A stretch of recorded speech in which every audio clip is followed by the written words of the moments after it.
It's ready to be served. You can enjoy hot and it looks really crisp and scrumptious. Hey guys, how are you doing? So I had earlier posted one video of chicken 65 which you guys loved a lot, and on your request I'm preparing this very easy paneer 65.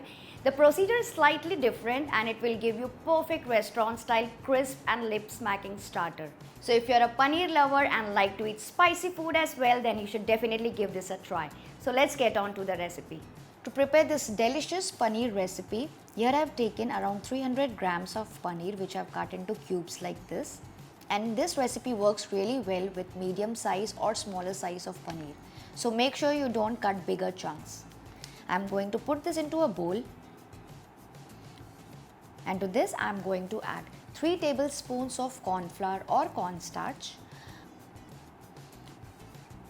along with 2 tablespoons of maida, that is all-purpose flour. Shake it and coat it really well on all the sides. So keep shaking and tossing it just for a while. This is to ensure so that the flavoring batter, that is the second coating what we are going to prepare, sticks to it properly and the coating doesn't split apart while frying. Also, it will help in making it extra crispy and firm. So this dry coating is done. You can see it's nicely coated on all the sides and the edges. Next, in a separate bowl, I'm going to add 2 tablespoons of yogurt, that is dahi, along with some salt, half a teaspoon of red chili powder, little black pepper powder, pinch of turmeric powder, half a teaspoon of coriander powder, little garam masala, 1 teaspoon of ginger garlic paste. Whisk everything really well. And when they all mixed well, and then add just 2 tablespoons of water into it and again mix well. Keep beating it for a while so that there are no lumps in it. So you can see this coating. This is the coating or the second marinade which is ready. To this we are going to add in the dry coated paneer pieces. If the excess flour is there on the paneer, just dust it out and add all the paneer pieces into this wet coating, that is wet marinade, and toss it a bit so that it's well coated with this marinade all over. You can do this with the help of your hands gently or simply use a spatula for this. The dry coating of the flour on the paneer pieces will really help the wet coating to stick nicely. This is how it looks. It should not be too runny, so you can adjust the water accordingly. So this is done. So we'll leave it just for 5 minutes. Next, heat oil for frying over medium-high flame. And now to this, I'm going to drop in the paneer pieces one by one. Make sure you do not overcrowd the vessel, otherwise they'll get stuck with each other. And now we'll fry these paneer pieces for about 2 to 3 minutes over medium-high flame. Do not lower the gas here, else they will start absorbing a lot of oil and they'll become soggy, which we don't want. So keep stirring in between and fry it as required. So it's been almost 4 minutes. They are fried enough. We'll remove and show you. You can see they look quite crispy. They've got nice coating on it and good color also. We'll remove them out. They look really tempting now. If you want, you can simply enjoy as it is by sprinkling some chaat masala over it with some green chutney on the side. Similarly, fry all of them. Now this entire batch is ready.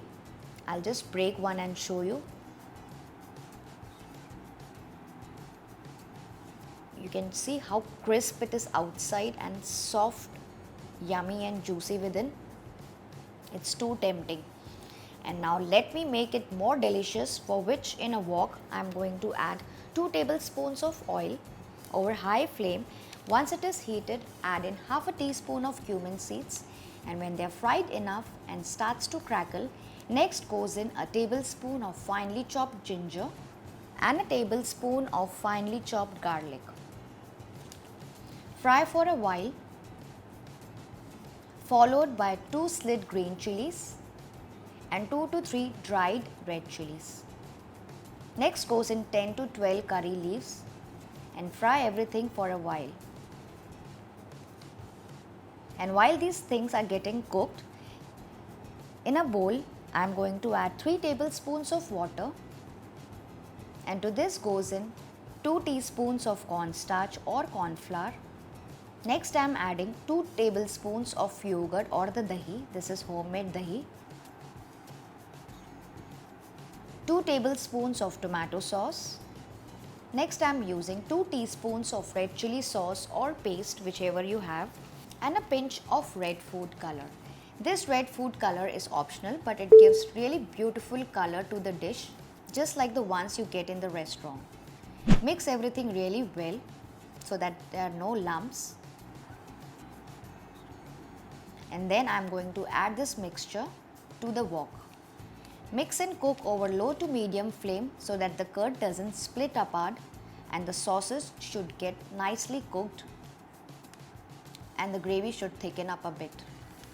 You can see it's bubbling away and it has come to a slightly thick base and coating consistency after cooking for about 3 to 4 minutes. So make sure you cook it for at least 3 to 4 minutes or until the rawness of the corn flour goes away and the sauces are nicely cooked through. So this base gravy is ready of all the sauces and flavors. To this we are going to add in the fried paneer pieces.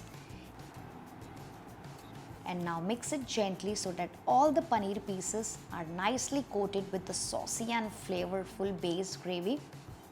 Make sure you do this gently, otherwise they'll break apart because the paneer is really soft here.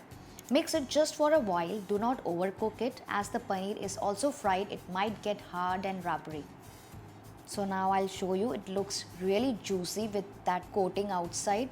All the paneer pieces are nicely and fully coated with that flavorful sauce. And if you want, you can also add just a tablespoon of Szechuan sauce to it, just for that extra flavor and spiciness, but that is perfectly optional. Time to switch off the flame, do not overcook it, and here you go, your homemade very yummy paneer 65 is ready. You can serve it hot and enjoy it as a starter or simply as a side dish with some dal rice on the side. So if you enjoyed watching this recipe guys, then do like, share and subscribe to Kanak's Kitchen for more such amazingly yummy goodness. I'll see you soon in my next video. Take care. Bye bye.